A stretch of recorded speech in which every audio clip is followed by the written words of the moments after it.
Well, good morning, John. Morning, Jerry. I'm How are we? so delighted that you agreed to join us for an interview for our USC Living History Archive. Well, I'm delighted to make some little contribution, and it will probably be very Indeed. little indeed. Indeed. Well, you're a man I have admired for decades and enjoyed working with, and I'm honored to be able to do your interview this morning with Well, you. thank you. Thank you, Jerry. Thank you very much. John, I think we need to start with going back a bit to explain how you came to be at USC. Could you tell us a bit about that, please? Yes, indeed. It was 1965, and I was teaching at a college, St. Mary's College, which was part of the Institute of Education of London University. And I was offered a sabbatical. And I'd been there for about 3 years teaching, and I was offered this sabbatical, and I could literally choose where I wanted to go. So I thought, well, obviously America is the place. And then looking at all the institutions in America, and looking at all the states in America, I eventually decided, or very quickly decided, that maybe California was the place, because everybody in England at that time, in the 60s, thought that California was heaven. So I wrote to USC, and I was in contact with Win Fredericks, who was the chairman of the physical education department at the time.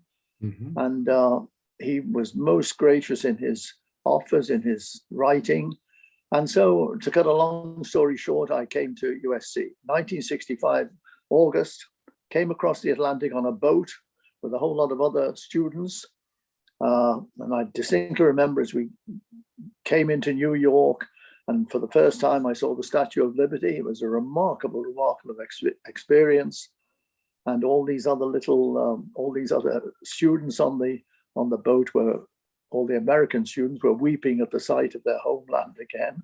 They'd all been over in Europe, I guess. Uh-huh. And so I landed there, and very quickly, I spent a day in New York, Jerry. And then that evening, I got on a bus, a Greyhound bus, and I traveled across America on a Greyhound bus. This was my introduction. And it took me 3.5 days. 3.5 days. I never got off the wretched thing, apart from bathroom stops and cafe stops to get some food. And I came right across America and landed in Sacramento. And there I was met by, do you want me to continue in this vein? Oh, absolutely. There I was met by a lady, Joan Peacher, because I'd been actually asked to take part in a program called the Experiment in International Living. And she was going to be my host. Her family were going to be my host for the first 3 weeks of my stay in America. And so she met me at Sacramento and took me to their home. Her husband was there, which had 3 boys, and I stayed with them for 3 weeks. And this was my introduction to America. And they had a small holding, a little farm. And there I was. I'd never seen anything like this in my life, goats and sheep and things. And while there, I was introduced to the people around there, and they lived actually in a little town called Chico. And I was introduced to Chico State University. Yes. And I told met some professors there, and I told them I was coming to USC, and they were horrified.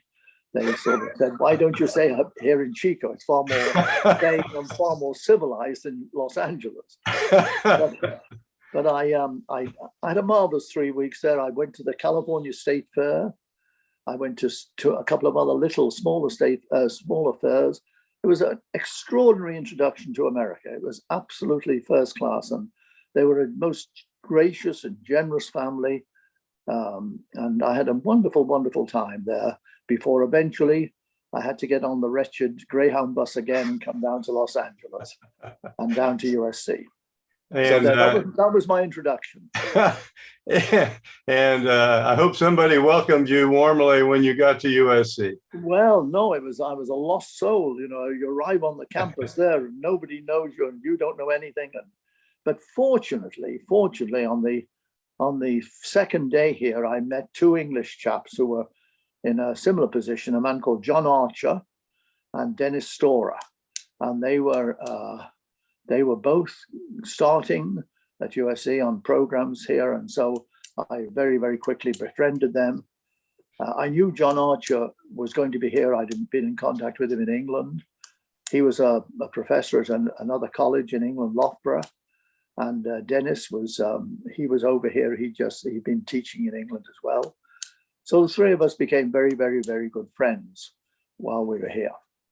And you came to USC to work on a master's degree, is that correct? Indeed, absolutely, yes, yes. And I did that. I completed the master's in 1 year. It was a terrific experience, you know, getting into the classes again and working with some very, very fine professors. Herb de Vries was the gentleman who was in charge of the physiology, and did a lot of work with him, and with Tilly Hall, who was the chairman of the department at the time. So I had a marvelous time. It was an absolutely spellbinding year. And to add to it, if I can just reminisce a little bit, I just finished my rugby career in England. I played a lot of rugby. And so when I got here, I was inveigled into playing with the team here. It was a disaster because you know, the people here on the rugby team, most of them were ex-football players, and they were incredibly tough, but totally unknowing about the skills of the game. And so I got into this, and I was on the team. I was old. I was 35, far too old to be sort of doing a thing like this. But we played. And I had a wonderful year until we went up to Stamford to play a game. And in that game, I got absolutely beaten up. And I was in hospital for 7 days afterwards. I came back, I had a hematoma in my left thigh. And that was actually the end of my rugby career. I had those 7 days in the USC hospital while they were watching this clot and taking care of things there. But that was the finale to 30 odd years of activity on the rugby field. Oh, John. Oh, I hadn't heard that story before. I'm so sorry. Oh, my goodness. Painful beyond words. Yeah. But Professor Tillman Hall appreciated your talents, and I understand that he may have encouraged you to go on for a PhD. He did. Well, after the year, Jerry, after the year here in Los Angeles at USC, I had to go back to London. I was morally bound, obviously. There was a sabbatical, so I had to return there. Sure. Which I did. And but I was so taken with life here in America, specifically at USC. And everybody had been so kind. And Tilly had asked me to come to do a PhD here. And so I went back to London, and I made the decision that I was going to resign from my position there and come back to USC to further the studies and continue on this program. So I did. I spent 12 months there and then back again to America. And it was very sad in a way because, you know, London, I'd become very close to all the people there, but I just felt that it was the best thing at the time to do, the best way to further my sort of profession. And so I came back again the following year, 1967. Oh, 67. Okay. Yeah. Well, those of us at USC are mighty glad you did, John. Well, so you finished your PhD about when? 1971, Jerry. Okay. 1971 I was finished, and then as soon as I'd finished, actually, USC were very kind, and they asked me to stay on as on the faculty there, which I decided that I would do. So I accepted the position. And something else very important happened around 1971 also. Yeah, I met in 71, actually, just as I was finishing, I met the lady, Mary Elizabeth Shea, who was to become my wife. We met, and obviously we became very close. And although I left here in '73, I left America in '73 to go back to London. I'll explain that in a moment. You know, we were together, and her family were here in Los Angeles. She came from a great family, wonderful family, actually. Her father had died earlier, so I never met Mr. Shea, but I met her mother, obviously, and her brothers and sisters, and they were an absolutely tremendous family. And eventually in 1975, we got married, and we've had a wonderful life together with our children and grandchildren. Great. So what enticed you to go back to St. Mary's? Well, in '73, after I'd been on the faculty at SC for 2 years, in 1973, I was contacted by St. Mary's, the head of the department, which I've been in over there. He was leaving, Dr. John Kane, a great friend, a great man, great educator. He was leaving, Jerry, and he was taking a position at another university in England. And so the college contacted me whether I would come back, and talk about taking on the position as head of the department there. So I went back for interview, and they offered me the position, and I accepted. And it was a very tough decision, actually, because I'd become very close to a lot of people here in America. Mary Elizabeth was here, and professionally, I wasn't quite sure what was the way to go, but eventually I decided that maybe I should be back in England. So in '73, I returned to London to head up the department. And then you returned briefly to Los Angeles for your marriage, I believe. Exactly. In '75, we were very close, and Mary Elizabeth came across and met the family, my brother and sisters. And in '75, Christmas '75, I came back and we were married. Actually, we were married here in Los Angeles at Christ the King Church here in Hancock Park. And immediately after the wedding, wonderful wedding, immediately after the wedding, we left and went back to London. Well, we went to Maui for our honeymoon and back to London via Canada. And we settled down in Twickenham, that's just outside of London, where we were living, and where we had the next 2 years of our marriage, the first 2 years of our marriage together there. Oh, that's lovely.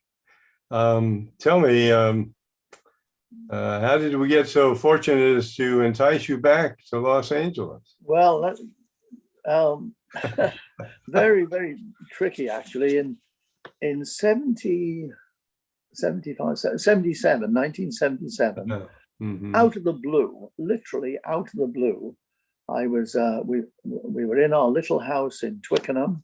Actually, it was a little village, Jerry. It's interesting, a little village just outside. Twickenham was just a town, but we were in a little village called Strawberry Hill. Lovely name. Strawberry Hill was the name of this little village, and we had this tiny house there. And one evening, we were just there together, Mary Elizabeth and I, and the phone rang, and it was Dr. John Hubbard, who was the president of USC at the time. Now, you can imagine the shock. And he was actually in France. He was in Paris on some work, and he phoned, and out of the blue, literally, I mean, I'd met him on the odd occasion back in LA when I'd come back for a visit to USC.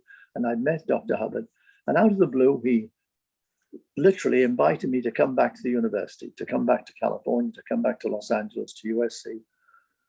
And I was absolutely taken. I really was so surprised. I didn't know what to do first, but we chatted. We had a long conversation, and he said he'd like me to come back, and there was a position there for me, and so on and so forth.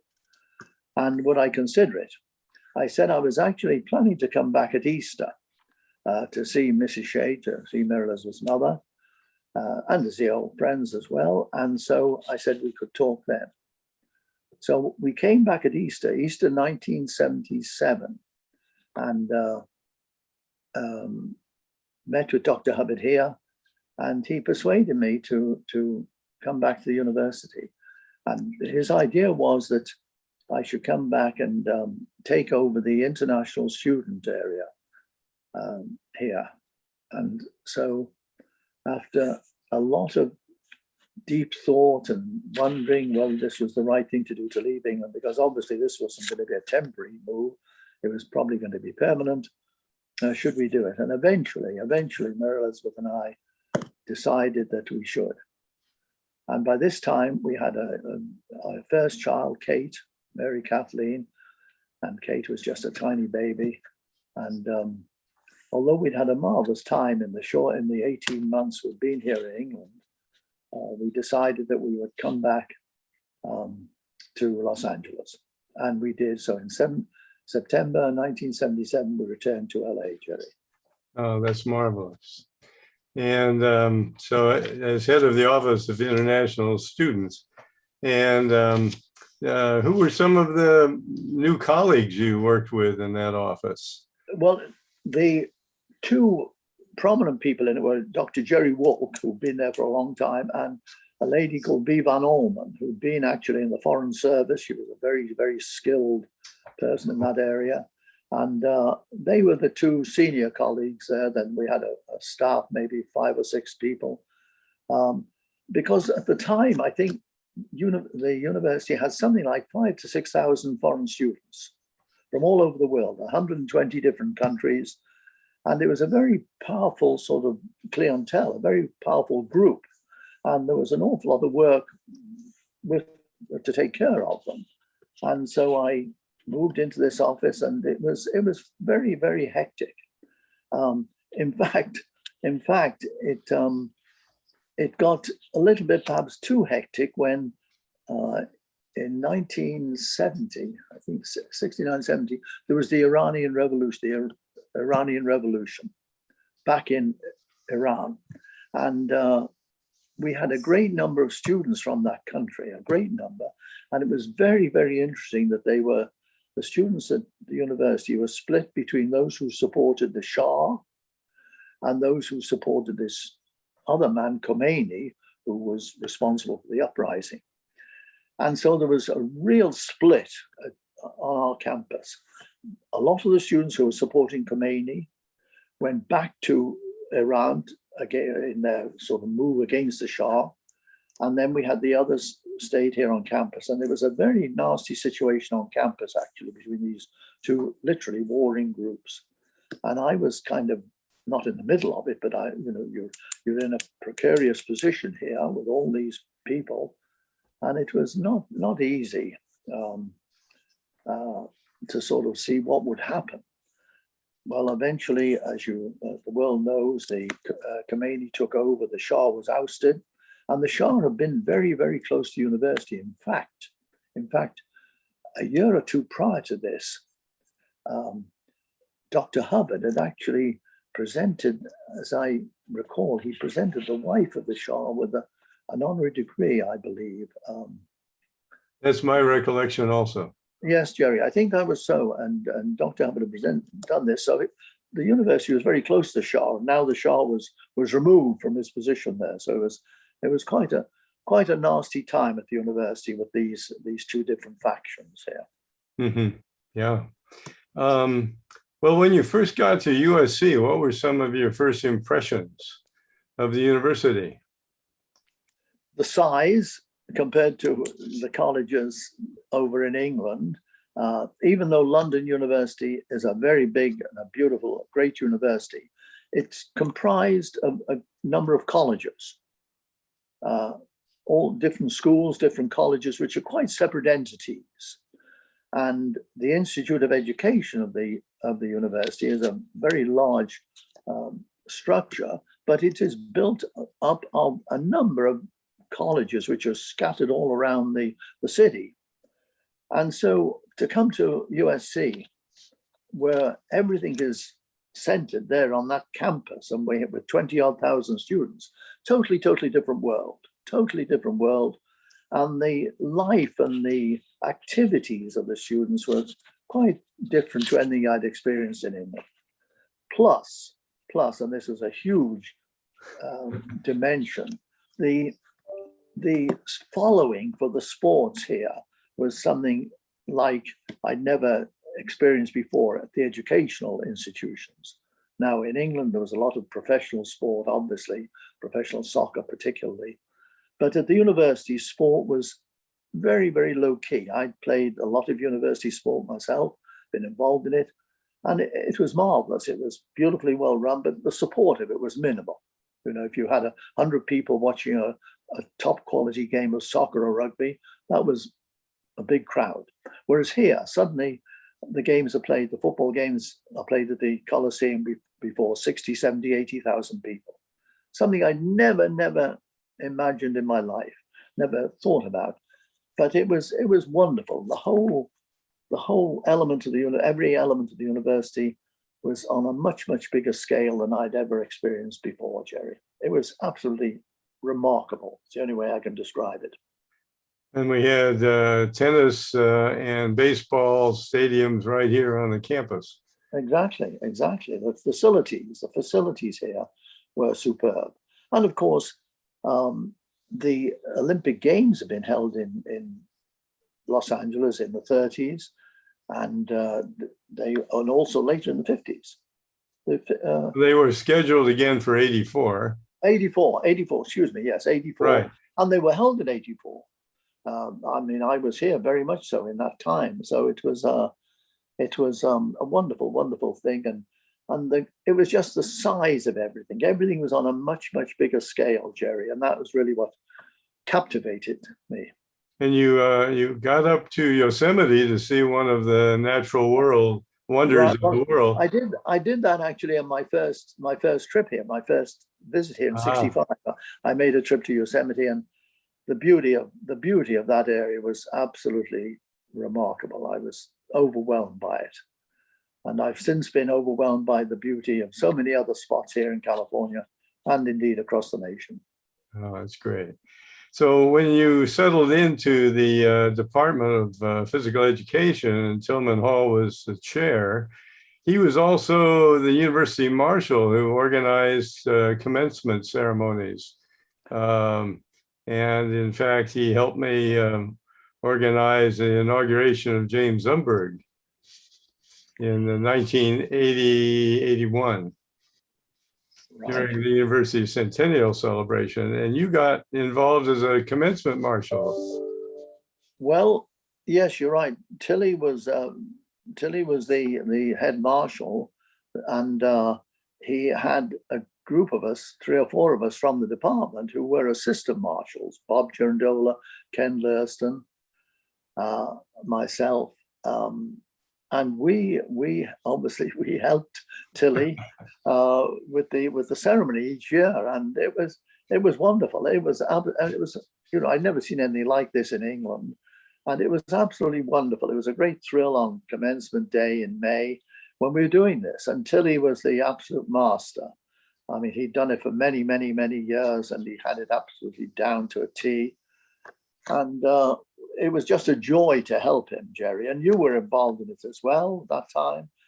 And it was priceless. That's the only way I can describe it. Priceless. The day of commencement, when we had all these thousands of people, the parents, the friends, and all the students on campus, a wonderful occasion. Yeah, we put something like 60,000 people in Alumni Park. Right, exactly. It was extraordinary, Jerry. And you were involved in it, and then Neil Pings, who was the provost, Tillman was retiring, and Neil Pings, the provost at the time, quite unexpectedly asked me to come to his office one day, and I thought, what have I done wrong? What did I do that I shouldn't have done? And so he sat me down and he said he'd like to ask me to take on the university marshal position. Well, I was totally surprised. I was flattered beyond words, and of course I accepted on the spot. And So for the next 27 years, Jerry, with your help, I might add, your great help, we ran commencement. We organized commencement, we ran commencement, and hopefully it was a success over all those years. But it was a marvelous time, and as well as commencement, there was the honors convocation, which was a very nice happening as well. Plus, there are other similar evenings which we were responsible for, and it was all great fun, but it was a great part of the university tradition, the commencement ceremony and all the satellite ceremonies that we had as well on that big day. Wonderful occasion. And you had about 3 committees associated At with least commencement, convocation, university convocations, and then all the commencement coordinators. Exactly. And a separate committee on the academic honors convocation. Exactly, because and you chaired all of them. Yeah, I did, but it was fun because the great thing was it allowed you to get to know so many people across the university, right, from all the different departments, Jerry, as you well know, and especially that commencement coordinators committee. We had representatives from so many academic departments, and naturally, I had got to know them very well. I got to know what was going on with the departments. I got to know all the little issues and so on. And it was really a terrific position to be in, to actually feel the pulse of the university, if I can put it like that. And I was always thrilled. I was thrilled in doing it throughout the year. And then on commencement day itself, particularly commencement day, but also on academic honors day, it was just a great thrill beyond words. It really was. well, I enjoyed very, very much working at your right hand. Well, Jerry, I tell you, I probably wouldn't have worked so well without you there to keep them all under control. We were a good team, John. Yeah, no question. No question whatsoever. No question. You also got involved in the 1990s with a proposal to create a new Catholic center near the USC campus. Right. And I think Neil Ping's wife, Marjorie Pings, was involved closely with that. That is absolutely true. Neil was a Catholic, and his wife, Marjorie, certainly so. And the idea was that the old Catholic center, which I first attended when I first came here, was a small church, but it was felt that they needed something much more grandiose. Well, not grandiose, but something larger and more up to date. And so the idea was mooted that there should be a Catholic center, as well as a new church, meeting rooms, student rooms, and so on and so forth, where there could be real activity. And so the first meeting, as I recall, for that was at the house of Steve Sample. Steve's wife was a Catholic, and we had a meeting there, and this was when Steve first mooted the idea that we could do this, we could build this. And then we had a meeting, I remember, at our house here, the house I'm sitting in right now. Mm-hmm. And, Marjorie Pings was here, Catherine Sample, and a few other of the people at the university. And the committee was formed. Joe Boscovich, one of the university trustees, was the chair of I think he was the original chair of the committee. Rick Caruso was a very prominent member of it. And eventually various functions were held to talk about how we could raise the money. And I distinctly remember one magnificent dinner evening at Caruso's home, when Joe Boscovich was chairing it and really drumming up support in terms of getting the financial backing for it. And they did so. He did a marvelous job. Rick Caruso gave most generously. And eventually the church was built. The beautiful center was built with all the adjoining rooms and facilities. It's now a most beautiful, beautiful church. It really is. It's exquisite. It's really delightful, a magnificent church. And our youngest child, Peter, youngest, he's now 35. Peter was married in that church some 6 years ago. And what a thrill it was that he had his wedding day there in that church, which we've seen grow from nothing.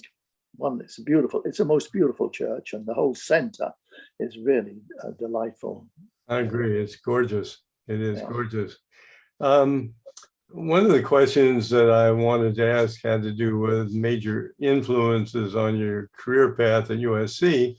And I know you remain very close to former President John Hubbard after he retired, and after he became ambassador to India briefly. Could you tell us a little bit about your continuing relationship with John Hubbard? Yes, as I said, Jerry, when he first contacted me when I was in London, I just met him very briefly on various trips back here. But once I got back to USC, and he was the president at that time, we became very close in different ways. He would come to our home for dinner. And then after his presidency at the university finished, he was president for 10 years. And after that finished, he became very much involved with India. There was a subcommission on US-India relations. And Jack, prior to coming to the university, prior to coming as provost and then as president, he had actually been the head of a United States Commission on Education in India. And he had been responsible for building one of the big universities there. Now, when he retired from the presidency, he renewed his interest in India. He actually was ambassador for a short time to the country, and they truly loved him.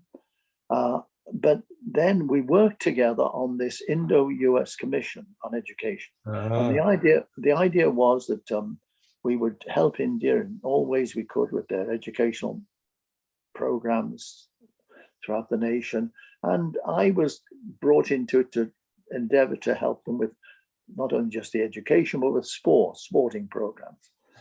And I made maybe 6 or 7 or more trips over there, working with the different authorities, the Sports Authority of India in particular, doing this work. And it was a most gratifying, most fulfilling experience. It was a wonderful experience in countless ways, but the fact that one felt one was helping in a tiny, tiny way, perhaps, this huge nation with education. And it was really, really a wonderful time. And I appreciated immensely the fact that Jack Hubbard invited me to take part in this and to do what we could to help that extraordinary nation.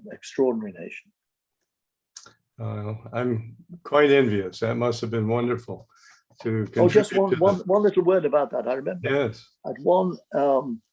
at one cocktail party there. I think it was in Delhi. But I remember at this cocktail party, a small gathering, one of the guests at it was Sir Edmund Hillary. Sir Edmund Hillary, who was the first man to climb Everest. He was also at that little cocktail party. A marvelous man, immense stature, wonderful man. But to think that I was within yards, close to this man who had been at the top of the world, was just a quite extraordinary experience. Oh, Sir Edmund Hillary. Oh, that's wonderful. I remember his name well. Oh, yes. I mean, the first man to climb to the top of the world. Indeed. A hero for all of us. All right. And then you continued to socialize with Jack Hubbard and some other close friends at the university or the faculty center for quite a few years, didn't you? Well, yes, Jerry. I mean, Jack, after he resigned the presidency and after his time in it as the ambassador, he came back onto the faculty. He was always a historian. It was his great love. History was his great love, English history in particular. And so Jack came back to the university in the history department as a professor. And one of his great happinesses was twice a week, 3 times a week, he would be in the faculty center for lunch. And there was a group of us. There was Jack, Tony Lozaro, who had been the university vice president. For business, I believe. For business, actually. Right. There was John Kotler from the Annenberg Center, Vashish Malhotra. Who else was there? There was one other. And Dale Hilton, I believe. Of course. And Dale Hilton, who was in charge of the university, the alumni office. So it was and we gathered 3 times a week, Monday, Wednesday, Thursday or Friday, to have lunch together. And we talked about every conceivable aspect of everything. But it was a wonderful, wonderful time. And Jack was there until, well, he was still teaching, I believe, when he was 89 or 90, 89. And then he retired and he went to live in Palm Springs. And he died at 93 years of age, I think. And I visited him there at his home in Palm Springs. And he was still a wonderful, wonderful character, a marvelous raconteur, marvelous memory, and just one of the great men that I've known. And he did an immense amount for the university, immense amount. Including, I believe, creating the USC Emeritus Center. Yes, indeed. Yes, indeed. Toward the end of his presidency. Yes, exactly. He had a wonderful vision, and he had a great, a tough Texan. There's no question about it. But he developed a remarkable love for USC and everything it meant. And it was a very sad day when Jack died. But we had a wonderful service at the university. He passed away in about 2011. Yes, exactly. 2011 it was when he died, Jerry. Yeah, 10 years ago now. And but Jack gave a great deal to USC, no question at all. Yeah. Of what contributions to the university are you most proud? Goodness gracious. Well, it's. Is it your university marshalling, or is it your teaching? That was the marshalling gave me immense satisfaction. It gave me satisfaction because I felt not just myself, but the committee, all of us who worked on it, we produced this extraordinary event, the commencement, as well as the other, I'll say minor events. They weren't so minor, but the smaller events. But it was immensely satisfying to work with so many wonderful people in producing this. And it also gave you the chance to know people across the whole breadth of the university. You got to know people in various departments, the different departments. You got to know people in the hierarchy. You got to know the administration and so on. And that was I found that very satisfying, that you saw how the whole place ticked, actually. So that was very gratifying, and I was deeply, deeply, happy is probably the word, that I could do it for so long. But eventually, after all those years, you felt, well, it's time to step down. I was retiring from the faculty, so I thought, well, I must retire from this as well. So I did. So that was a great part of my life at USC, and also the teaching in the department. I think that when you're teaching, you become so close to the students, and I enjoyed the teaching immensely. I really did. I used to cherish going into the classroom in the mornings and talking with the students and doing what I could to help them and to indeed help them, guide them with their selection or with their choice of career. So I think that overall, the two aspects, the administration in that sense, and then the teaching were very, very, very worthwhile and immensely, immensely satisfying, Jerry, as I look back. Oh, that's great.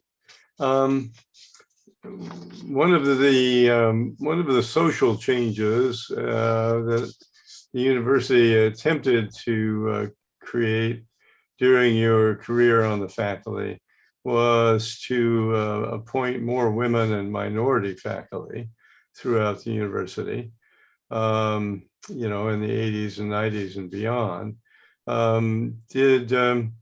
Did you have any role in assisting with the recruitment or development of women or minority faculty? Well, women, yes, we when I first arrived at the university, actually in the department, there were three very, if I can use the word, powerful women. Eleanor Matheny, Eileen Lockhart, Eleanor Smith. These were three very powerful professors and very learned people and marvelous teachers. But they retired, and I think there was a gap when we had one or two ladies, but we recruited a few more. And now, and indeed since in recent years, the head of the department has been a lady. It's interesting that the department changed from physical education to kinesiology, right, and to biological sciences, and it is now the Department of Biological Sciences. And now, at the present time, there is a lady who is the chairman of the department. So, and there are other first-class professors on the faculty. There's been a dramatic change right across the university, Jerry. Excellent, excellent. Are there other notable changes that have taken place at the university during your career at USC? You participated in the inauguration of Max Nikias when he became president, and you introduced a new idea which we managed to implement for doctoral hooding. Well, with your help, we did that, Jerry, greatly. But if I can just go back a little bit. Please. Steve, Dr. Sample was a marvelous, marvelous president. As you know, he was president for 20 years, almost 20 years. Yes. Absolutely remarkable. Remarkable is the only word. And the university during his time, I mean, Dr. Hubbard had set us on the path, but during Dr. Sample's time, the university really took giant steps forward as being a powerful institution in the country, in the United States.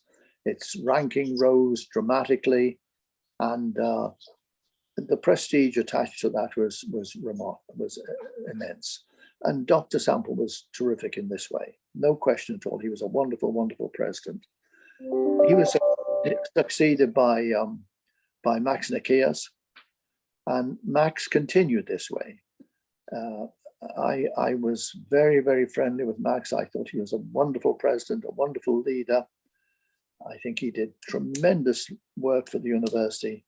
And it was, in a sense, it was a real tragedy when he had to step down from the presidency over the fiasco, the awful situation in the health center. I won't go into that now, but Max was a tremendous president.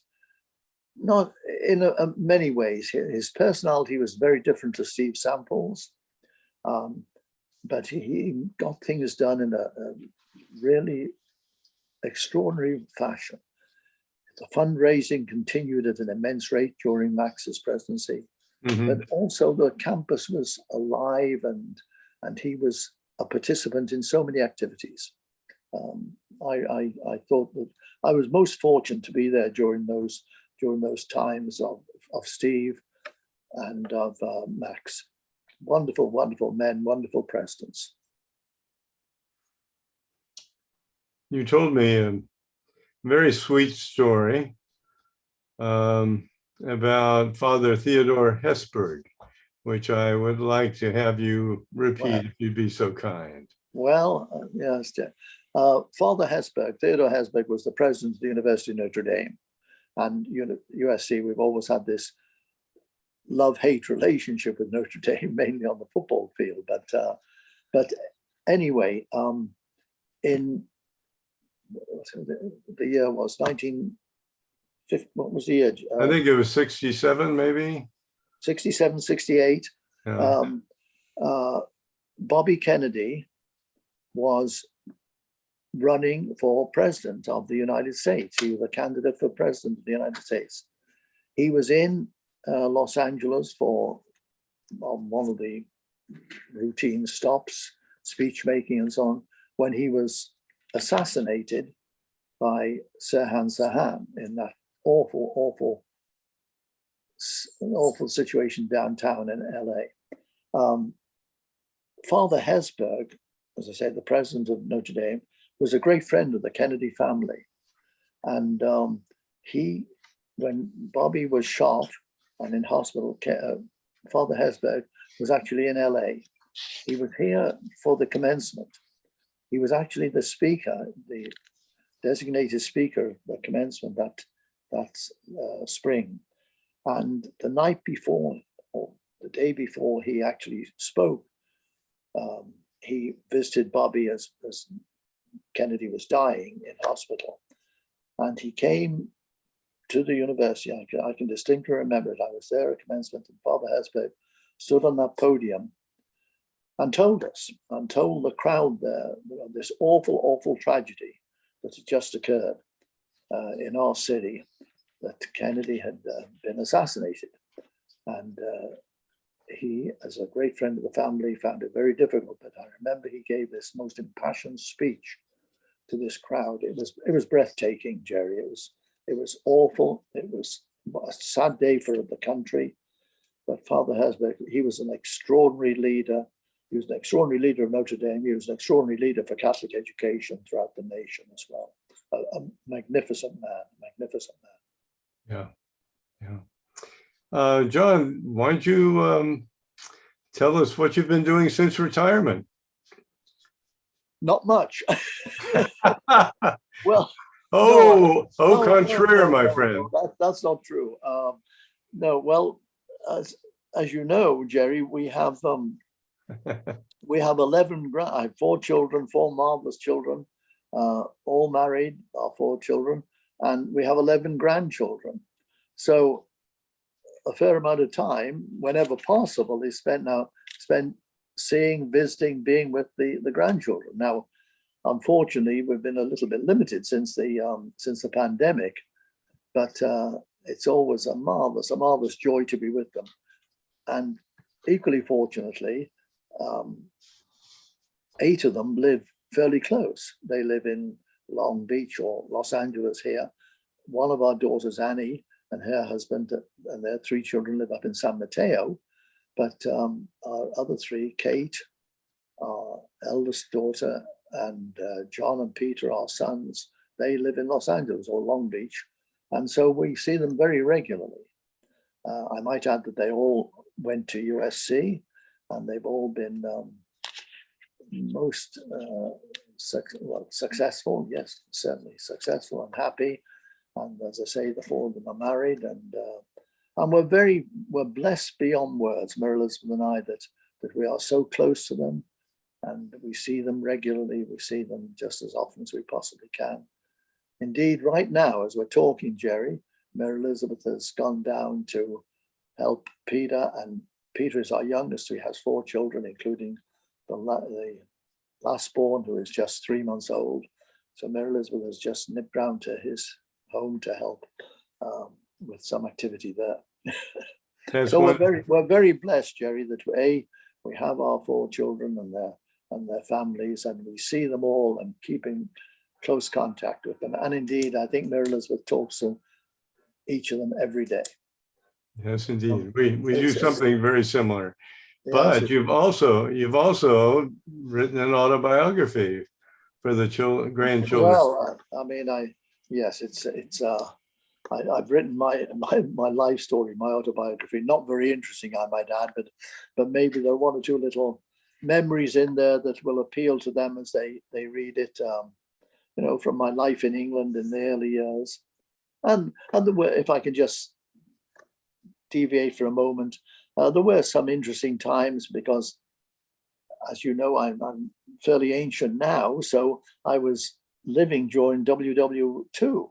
In fact, I was a young fellow. I was 9 when the war was started in 1939, and So we lived through it all, and it was not a very pleasant time in life. It was awful with the bombings, which we were subjected to. At that time, I lived just outside Liverpool in England, and Liverpool was the biggest seaport in the country at the time. So it became a target for German bombings, and we were just a few miles north of Liverpool. So after they bombed Liverpool, and Liverpool got had immense destruction, the planes, as they were flying, the German planes were flying home, they would invariably drop some of their bombs on the residential areas. And so it was not very pleasant, the war. In fact, it was quite awful at times, but we survived it. And I lived there in that area for a long time before I moved down to London. But the war was a ghastly time. It was a ghastly time for everybody. And if I may just deviate and say, England, Britain had an incredible gentleman who led us during the war, and indeed in some years afterwards, in Winston Churchill. And I'm sure some of you have had the opportunity to read some of his books. A marvelous man, an extraordinary leader during wartime. Mm-hmm. Absolutely. So shall we just keep right on going and reading and writing and not spend too much time sitting with our feet up in retirement? Sorry, I beg your pardon. Yes, you asked me what I'm doing. Jerry, I apologize, Jerry. Let me just stop this. I try and keep as active as possible, quite honestly. I read a lot now, obviously, and try and keep abreast of all the happenings in the world. I always tried to in the past, but I certainly have a little bit more time to read and follow things.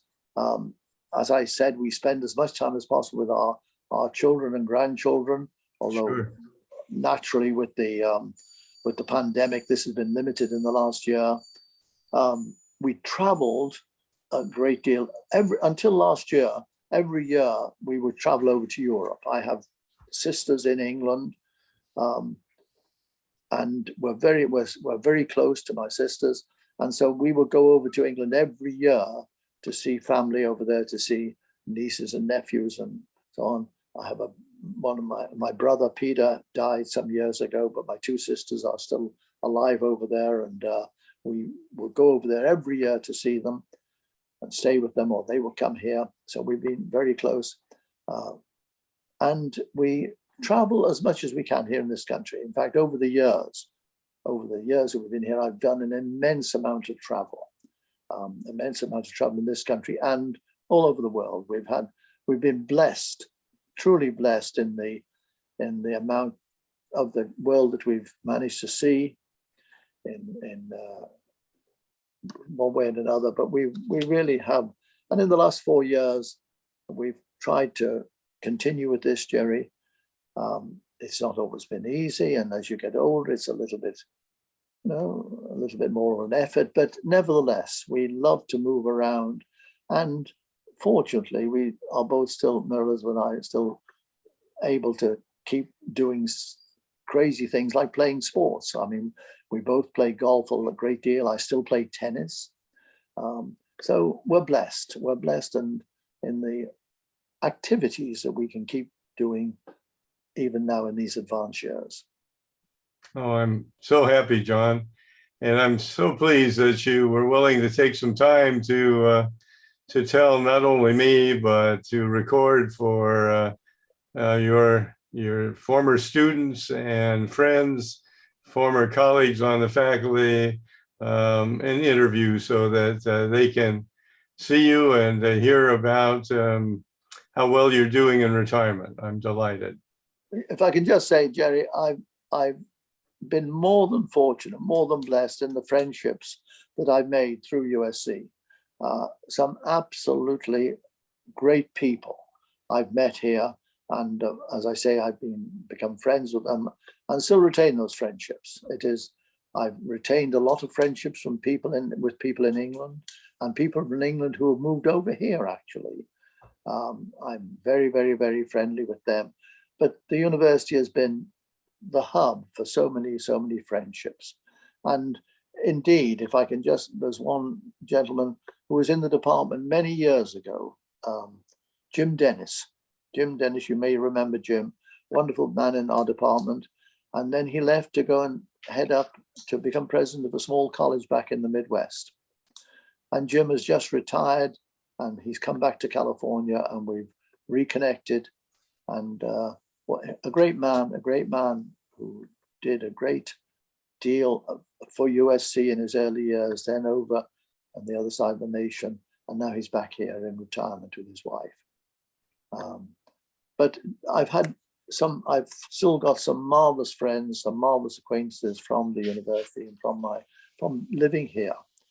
I've been blessed beyond words, Jerry, quite honestly. And I'm most grateful to you for doing this, for sitting here with me and putting up with all these trivialities that I've spoken on. But seriously, you've done a wonderful job, and I'm grateful more than I can say. Well, thank you, John, and I'm glad you agreed to serve on the Retired Faculty Association board so that I can see you at least monthly, right, in our Zoom meetings as we continue to stay at a reasonable distance during the remaining COVID